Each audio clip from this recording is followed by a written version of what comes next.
Right, hi guys, and welcome back to the Radio Auction, and welcome back to my driver ranking countdown. So if you saw Tuesday's episode, that's where I ranked all the drivers that took part in at least one race this season from 24th to 11th. But there's the big one. This is the top 10. How do I rank the top 10 this year? 10th to 1st. It's going to be an exciting one. It's going to be a controversial one, I'm sure, because there's a lot of people that would put some of the drivers I've put down at the bottom of this top 10 list that would easily put them in the top 3 positions. But it's just how I evaluate the season as always.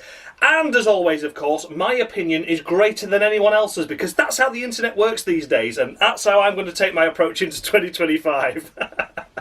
No, of course not. I talk utter shit most of the time anyway, and this is just my perspective on how I take each driver's performance across the season. So some drivers might be a lot higher than you expected, some drivers might be a lot lower, but one thing's for certain, I'm not just on the absolute hype train of McLaren. You already know that, and you know where they're going to pretty much end up on this list. But yeah, without further ado, I've already caused myself all sorts of controversy there at the start, but we'll kick things off with 10th place. The 10th best driver on the grid this season, and I have gone for Oscar Piastri. That's right, Oscar Piastri is in 10th place this season because ultimately he didn't do the job that was required of him this season in a McLaren that was absolutely rapid. We complain about Lando Norris bottling wins, but at least Lando Norris bottled a win. Sometimes Oscar Piastri wasn't even up there fighting for podiums when Norris was bottling wins. So particularly the second half of the season after the summer break, he sort of took a dip in form really, which is strange, because surely into his second season he's only going to keep thriving and getting better. But there were some very odd races, USA in particular, at Texas of course. There was a weird anomaly there where Piastri was absolutely nowhere that weekend, and that continued to carry on. The triple headers were very difficult for him, struggled to gain ground, struggled to gain momentum. Ultimately, McLaren did come out on top in the Constructors' Championship, and that of course is part to both drivers scoring the points that they did. But had Checo been up there, it would have still been Red Bull's day this season. So yeah, McLaren, they had a tough fight in the end for the Constructors' Championship, and based on the domination of that car and how quick it actually was, I think they made life a hell of a lot harder than it had to be, just because they didn't have the pace and they weren't on form all the time. So yeah, Oscar Piastri is 10th on this list. Still a lot better choice than Ricciardo being in that McLaren car, absolutely, and he proved that in his first season in Formula 1. But this second season I was expecting him to take that next step up, and in certain races he did take that next step up. But throughout the most part of the weekend and the seasons, you look at it, and he was off the pace compared to Lando still, struggling with tyre wear still, which is what we saw in his rookie season. And overall, I just weren't that overly impressed by Oscar Piastri. Yet, a great asset to Formula 1.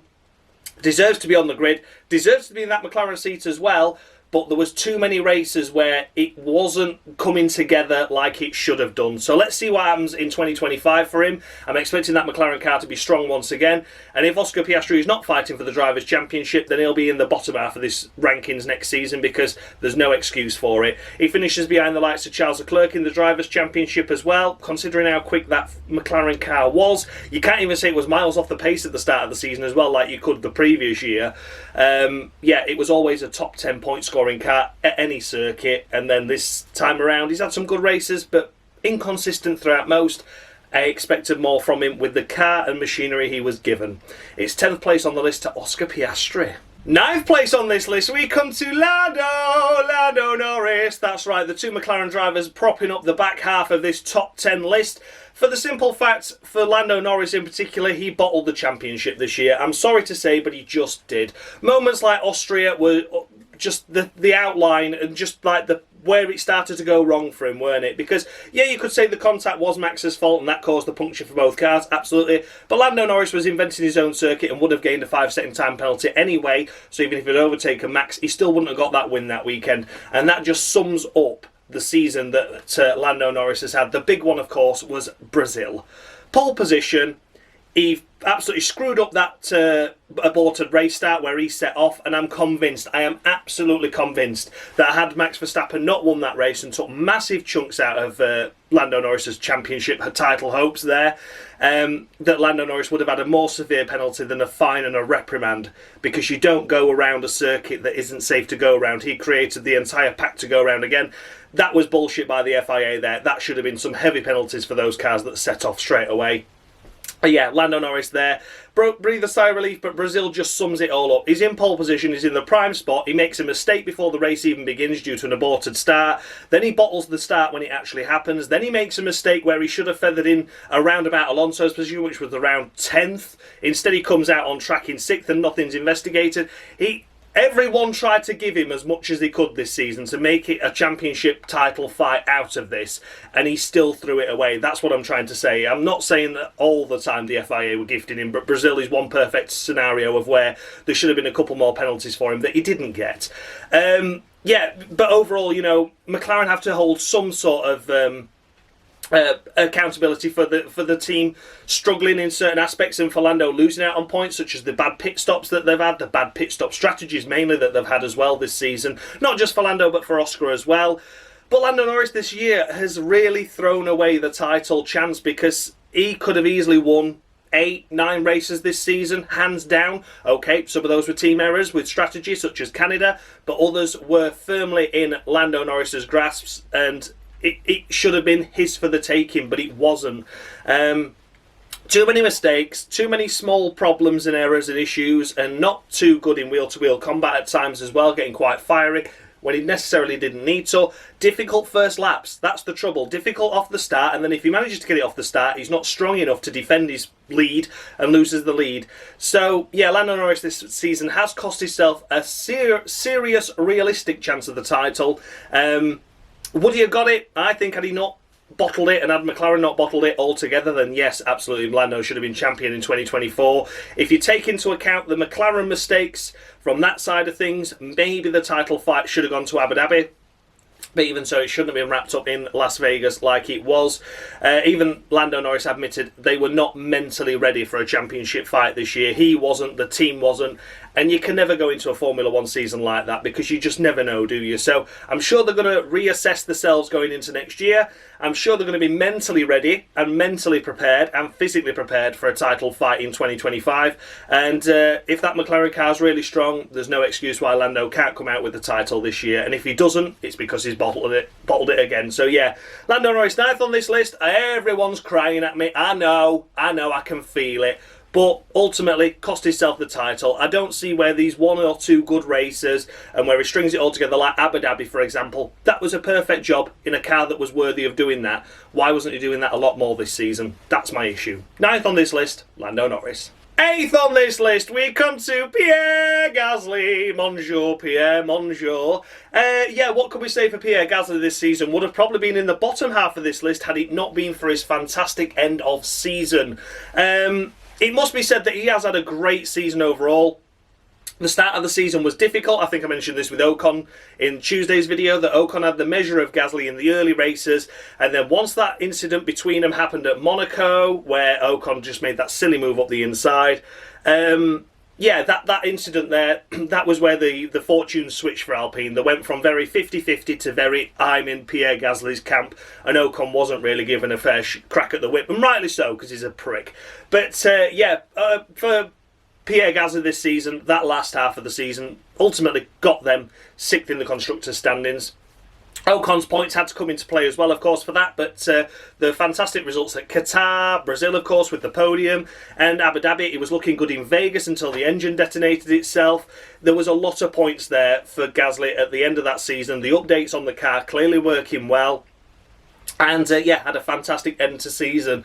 He certainly deserves to be inside the top 10 just for those last few races alone, because even if you've got a good car, you've still got to finish, haven't you? And he proved that he could do that. So yeah, well done Pierre Gasly, a fantastic end to your season, and really turned your fortunes round on these driver rankings, because without that, you'd have probably been about 11th on this list. So yeah, you're inside the top 10 and you're 8th on this list. Well done, Pierre Gasly. Next up, we come to Yuki Tsunoda in the first of the Visa Cash App Maxi Tampon RB buy one get one frees on this list, and the only one I'm going to be talking about, of course, because all the other drivers for that team were in the other episode. But yeah, Yuki Tsunoda here inside the top 7, a fantastic opportunity for him this season to really prove that he was worthy and capable of that Red Bull seat.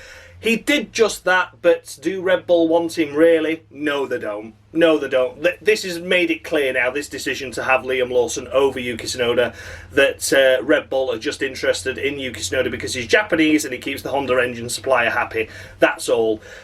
I don't understand why Red Bull have gone from this, like, get rid of him. You know, like I was saying, they need to get rid of him after 2022. You've given him 2 seasons. He can't adapt. He's not doing very well. Get rid. And then 2023, he comes in and does a really good job in a car that was terrible.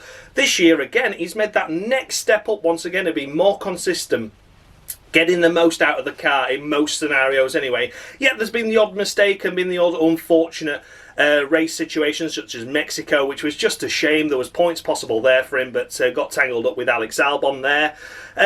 Yeah, there's been scenarios where the Red Bull RB, Max Tampon, whatever, AlphaTauri was struggling, and that of course meant that, of course, Tsunoda struggled. But there were certain situations where Tsunoda was putting that car in places it did not belong. He showed Daniel Ricciardo up, he showed Liam Lawson up in the few races that they had together this season, and ultimately he deserved a shot at that Red Bull seat, but it didn't come. So Yuki Tsunoda is inside the top 10 quite firmly as well, to be honest. 7th place is a fantastic effort for a driver that has done a good job this season and solid overall. It's just been those incidents like the Hungary qualifying where he had that big shunt, you know. It's those little creeping in incidents that have cost him a little bit higher up on this list. But 7th place, I think, has been a fantastic effort this season. Like I say, brushed off 2 drivers once again as his teammates without relatively any problems at all. He's just got on with the job, done a great job. He's learning how to calm himself down over radio now. He's learning how to feed back to the team a lot better. And he is willing to learn. He's matured, he's adapting. And I think he's a great asset for any team going forward, because I think 2025 will be his last season with the RB program, Red Bull squad, whatever you want to call it, and I think he'll start looking further afield. So yeah, apparently he wanted to go last year, didn't he? But Red Bull wouldn't release him. So yeah, shows you kind of how toxic that environment is. We're never going to give you the opportunity to move up, but we're also never going to give you the opportunity to leave our team either. So bit shit that, but I think at the end of the season, come what may, he will look for something else. So yeah, Yuki Tsunoda, top 7 on this list, a great season overall. Just an odd moment here or there, but overall deserves credit him with a top 7 position. In 6th place, we come to George of the Russell. Not quite in that top 5. No, he isn't. He is here in 6th place, however. This season has been okay for George, I would say. We've had some great performances. The Spa race, of course, that wasn't to be in the end. Got disqualified for his car being underway. But that proved what George could do this season. Qualifying hands down beat Lewis Hamilton, which is why he's as high up as he is. I think if you're able to beat a driver of Lewis Hamilton's calibre quite comfortably in qualifying by almost 2/10 across the season on average, then you deserve praise. However, there's still been some races where he's been lonely, where he's been struggling, where the pace of the car hasn't, or the pace of himself hasn't matched what the car is capable of doing. And overall, it's been an up and down season for George. It's not been as erratic as 2023. But at the same time, just because he's not stuffing it in the walls as much doesn't necessarily mean that he's had a greater season. Just because you're picking up a couple of points in one race, it's not really much difference, is it? If you've had a poor performance, you've had a poor performance. Mercedes this year have been up and down as well, and that's been difficult to judge George Russell and indeed Lewis Hamilton as well, of course, because sometimes this season you go into a weekend and you're expecting Mercedes to be strong and they're just not, and then other weekends you're expecting them to not be there, and then there they go, setting pole position lap times. It's absolutely crazy. But yeah, George Russell this season overall for me has been strong, but it could have been better overall, and I just don't think he's quite got that little edge at the minute that the other drivers inside the top 5 have had in the cars that they've been racing in. So yeah, for me, George of the Russell, it's been a solid season, deserves a firm place inside the top 6. But yeah, it was difficult to place him any higher due to those lonely weekends and those difficult qualifyings and the difficult race endings and stuff. It's just been a bit of a mess season overall. But still, 6th place is respectable for George Russell. Coming Coming into the top 5 then, the coveted top 5 positions. In 5th place, we do, of course, come to Fernando Alonso in the Aston Martin. Yes, absolutely, the Aston Martin car this season was very much that. Didn't even score 100 points in the constructors between the pair of the drivers. Well, I said pair of the drivers, I mean Alonso. But yeah, Fernando Alonso this season, he isn't any higher due to that mid-season moan that we had from him, unfortunately. That Hungary weekend where he was very not happy over the radio. Just from the weekend get-go, like free practice 1, can't do any better, can't do any more than this car's terrible, blah, blah, blah. He was very deflated in a couple of press interviews and press conferences after weekends and stuff, and it was in that middle phase of the season where Aston Martin had clearly once again gone backwards. They didn't exactly start the season strongly either this season. Starting this season off with, you're like, right, okay, probably around 7th or 8th they're fighting for at best, compared to podiums of the previous year at the start of the season, so yeah, that was difficult. And then obviously when we got to the Hungary sort of side of things, Aston Martin were even struggling to score points. So yeah, there's a little bit of alarm bells ringing there with his general attitude, which has also brought morale down of teams of previous, you know. It might be funny to hear, but at the end of the day, the teams are working their arse off. You know, just because they've got the wrong way in development doesn't mean you should criticise the guys overall and the whole team overall, you know. But Alonso seemed to have found his feet again after that scenario and really got going again, really found his mojo. Some great impressive performances, particularly in qualifying over a single lap where you don't think that car deserves to be in Q3. And not only was he in Q3, he was putting in some solid top 8, top 6 performances. And yeah, ultimately the car slipped down over race pace, but he was still able to pick up a couple of points that towards the end of the season really didn't look like Aston Martin should have been scoring, which is crazy to say, isn't it? But yeah, Alonso this season, apart from that mid-season slump, I would say, and Brazil was particularly difficult for him as well, but Brazil was difficult for a lot of drivers. I would say that throughout the whole of the season, he has contributed massively towards Aston Martin's end finishing position here in 5th in the Constructors, because without Alonso, they'd have probably been 8th or 9th in the standings, hands down. Look at what Lance Stroll's done. It only took you to get someone else like Lance Stroll in alongside. They're not scoring many more points and would have probably ended up well down the order. So 5th place in the Constructors, a very disappointing season overall for Aston Martin. Not even 100 points on the board at all, but lucky to finish 5th place. Of course, that gives them more wind development time and stuff like that in the wind tunnel. So fingers crossed they can hit the ground running a little bit better in 2025. Adrian Newey on board now won't make that much of a difference in 2025, of course, because that car was already getting designed before they've even signed Newey. Newey's just turning up in the office probably as we're speaking now to say, yeah, hiya lads, I'm Adrian Newey. Look forward to working you in 2026. I'm just sat here taking a paycheck going, yeah, you've designed that car, shit mate, but there's nothing we can do about it now, you've built it. So we'll see what happens in 2025. But hopefully they can have a little bit more pace. They can be a top 5 running team again. They certainly deserve to be that position. Well, Alonso does and one car does anyway. But yeah, overall, Alonso this weekend and this season has done a solid job, solid performance. Got Aston Martin to 5th place in the Constructors. Couldn't expect anything more than that. 5th place on the list to Fernando Alonso. 4th on this list, we come to Nico Hülkenberg. Absolutely well done, Nico Hülkenberg, this season. 4th in a Haas, I hear you say. What's he doing inside the top 4? Just look at his season. Just look at the season Nico Hülkenberg has had, and you'll understand why he's here inside the top 5. Not quite a podium position, I will admit, but yeah, he certainly deserves to be here this season. He really, really does. Nico Hülkenberg has been my driver of the season, potentially. And yes, I like Nico Hülkenberg, and yes, I like Haas. But if you watch the Crawl Room this season, you would know that when Nico Hülkenberg made a mistake, I was the first to criticise him. We have seen some unfortunate issues and errors this season from Hülkenberg, particularly that Qatar weekend, where he wasn't feeling 100% anyway. He had that crash at the start, which wasn't ideal. Then he spun off later in the race when points were possible as well. We saw the Baku, Azerbaijan, where he had that incident with the virtual safety car ending and he was trying to drive around the remnants of a front wing. That was very, very confusing, but lost 9th and dropped to 11th, so lost a couple of points for the team there. Yeah, of course Brazil as well, but again, who didn't struggle at Brazil? Got caught on that sausage curb, didn't he, and then had to be disqualified because he had outside assistance. So yeah, I'm dwelling on the negatives there, but the negatives are only about those 3 incidents. Everything else this season that Nico Hülkenberg has done has been absolutely exceptional, absolutely incredible, particularly at the start of the season where it was looking like the top 5 teams were locked out in terms of scoring points. You've got your Ferrari, Red Bull, Mercedes, McLaren and Aston Martin inside the top 10. Everyone else was squabbling for 11th. But it was Nico Hülkenberg more often than not just finishing in that 11th place. In case anything went wrong ahead, he would have scraped a point on 7 occasions, and that would have made all the difference to the end championship position in the constructors for them against Alpine. It wasn't to be, however, and that's a shame. He ends the season 11th in the standings, just missing out to Pierre Gasly by a single point there for that top 10 position. But look at Pierre Gasly, nothing for ages, and then just that resurgence at the end with the upgrades from Alpine, and Alpine being fully invested in Pierre Gasly.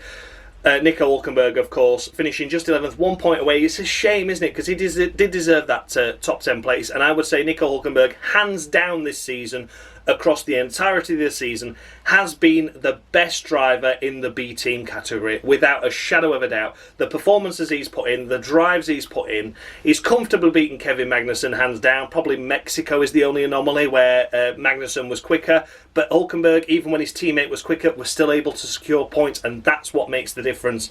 Hülkenberg will be a great asset to Sauber Audi going into 2025. It'll probably be a tough car to judge, a tough car to really judge his worth.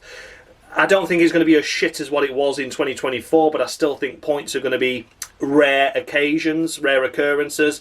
But he's got Gabriel Bortoleto alongside him, a young rookie, and I'm sure that Hülkenberg can offer the environment for that team to go forward in terms of development and offering feedback, and also help Gabriel Bortoleto in his rookie season to push the team forward as well. I think that could be a strong driver lineup there, to be honest with you. It's just a shame that the car won't necessarily show it.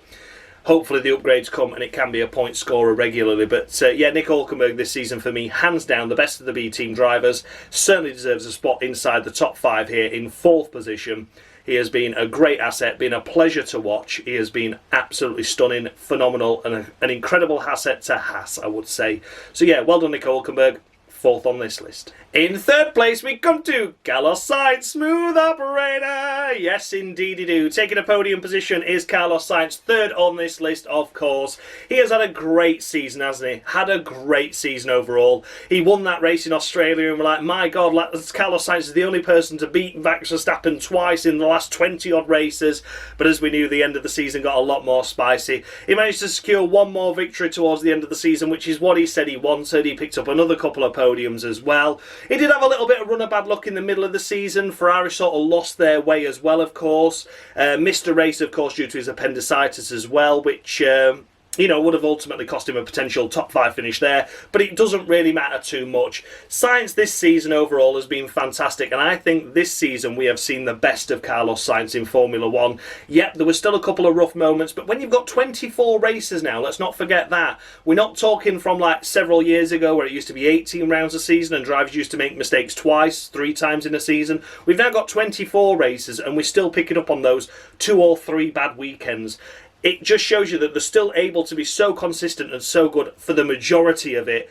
Not everyone can be absolutely perfect for 24 races this season. With the amount of flights, the strain, the jet lag you're under, it goes for the mechanics and the team strategies as well. It goes for everything across the board. You add more races to a calendar, there's going to be more races where you're going to be feeling more jet lagged. Not with it, not 100%, feeling a bit under the weather. But Carlos Sainz this season overall has been great. He's been the closest he's ever been to Charles Leclerc, of course, this season as well in terms of qualifying pace and race pace. They have practically been identical. And Carlos Sainz for me has been absolutely stunning. So yeah, Carlos is at Williams next year, of course. A massive step backwards for him when he doesn't deserve to be. However, I think he will push that Williams car forward. He'll push the team forward. And I think we're in for an exciting season of seeing Carlos Sainz putting in some impressive performances.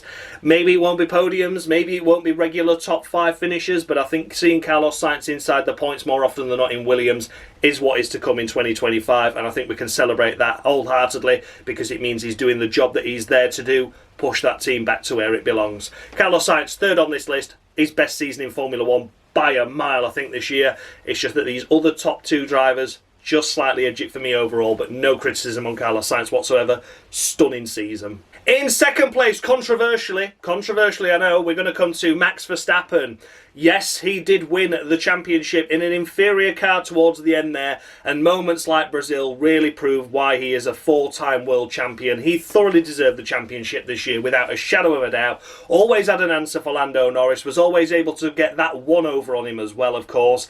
And he does deserve first place on this list. However, the reason why he doesn't get first place on my list is because of the attitude he showed in that middle phase of the season, where it was starting to come undone, where Red Bull weren't having that fastest car anymore, and he lost his head. He lost his head in interviews, he lost his head on the racetrack, and we saw the old Max Verstappen of previous years creeping back in again, where he was making silly moves on track, making silly radio messages. Hungary for me. Hungary was the moment where I was like, Max, I'm losing respect for you once again, my friend, because it was unacceptable. He was shouting at Jean-Pierre Lambiase, he was crying about every driver, he was taking the whole world out. He was just frustrated because he couldn't have an easy win. And he learned to adapt, don't get me wrong, he learned to adapt, but then we had moments like USA, of course, then we had moments like Mexico, and it's those moments for me that still show that Max Verstappen hasn't really matured at the level we thought he was capable of maturing. It's just because he's had an easy ride for the last few seasons that we've not seen that side of Max again. But now we have, and I'm alarmed by it, I really am, because I think if he gets in one of those moods where he sees the red mist in combat, he could seriously hurt someone or himself by making stupid manoeuvres. And I think next year, it could be more of the same. Red Bull will build a good car, I am sure, but I'm still confident that Ferrari, Mercedes, and of course McLaren will build a car that is capable of matching and or beating Red Bull from the get-go. So Max won't have that massive cushion, don't forget, from the first few races last season. He had that massive cushion of points that he didn't need to worry about too much if he lost a few points here and there. That's what got him over the line this season. But what's he going to do next season when it's going to be, he's going to have to fight with a clean slate, 0 points, and there's already going to be cars faster than him. So that's why he's second on this list. I'm slightly reserved about his attitude and his approach. Maybe with a new child on the way now, congratulations to him of that. That will calm him down a little bit. I don't want to see his racecraft calm down when he's on form and on fire, because that is some of the best driving we'll ever see in Formula 1. However, if he goes over the limit and sees that red mist, we're going to see stupidity like Hungary again. We're going to see stupidity like Mexico again. And no one wants to see that because someone could get hurt. So yeah, Max Verstappen, second on this list. Would have hands down been first on my list personally, but I take attitude and approach into this standings, and I wasn't very impressed on numerous occasions. So that means in first place, of course, we come to Sha-La-La. Oh, Sha-La-La, Sacre Bleu Sha-La-La. The winner of my driver rankings and in first place. Charles this season has been fantastic. Okay, the early couple of races, you could say that Sainz had the measure of him, and that's absolutely fine. But Leclerc sort of brought that back. When it was that phase where Ferrari were only fighting for like 5th and 6th, they weren't even on the podium, were they, in the middle phase of the season? They were just struggling overall. And the only things that really went wrong from Leclerc from that moment on in terms of his own personal racing, it was, of course, his front wing getting knocked off at Austria, followed by the ridiculously early pit stop for the intermediate tyres at Silverstone as well. That's the only time we really saw Ferrari make a major mistake in terms of strategy, wasn't it? Which is impressive, because normally there's only one race where Ferrari don't make a mistake. This season it seems like it was the other way around. But yeah, Leclerc has to be top of my list for his maturity, his approach, the way he was invested in the team. I mean, you just knew, didn't you? I mean, the way he came back from the back of the grid in Abu Dhabi just to try and get the team the best possible chance of getting that Constructors' title under their belt. It wasn't to be. He fell just short and he was absolutely devastated, which shows he's a team player just as much as an individual player as well, which is absolutely incredible. And yeah, Charles Leclerc, a fantastic asset to Ferrari. What's going to happen next year with Lewis Hamilton alongside him? I think Leclerc has got a good chance of beating Hamilton, hands down, based on how he's been last season as well, especially. So yeah, Leclerc for me has been hands down the best driver this season. Overall, in terms of consistency, in terms of pace with the equipment he's been given, and in terms of attitude and approach to race weekends every single time. Leclerc has been a fantastic asset to Formula 1 this season and deserves top spot on my list. So there we have it then, guys. That were my driver rankings from 24th to 1st. If you didn't see the 24th to 11th, go watch Tuesday's episode. And if you just watched this episode now, then let me know how your top 10 ranks. Is there any drivers that made it onto my list that wouldn't be inside your top 10? Is there a driver that is inside the top 10 but you'd have put him higher, lower? Let me know down in the comment section below. We'll have a good old chat as always. Good to be back as well. And yeah, look forward to seeing you all next week, where we will have Formula E Cruel Corner from Mexico, of course. That video will be coming to you next week. And we'll also have my constructors' ratings and rankings. So at the start of the season, just after pre-season testing, I placed the teams from 10th to 1st on how I predicted they were going to finish the end of the season. So yeah, we'll see how right or wrong I was next week as well. So thank you so much for watching, guys. And as always, much love.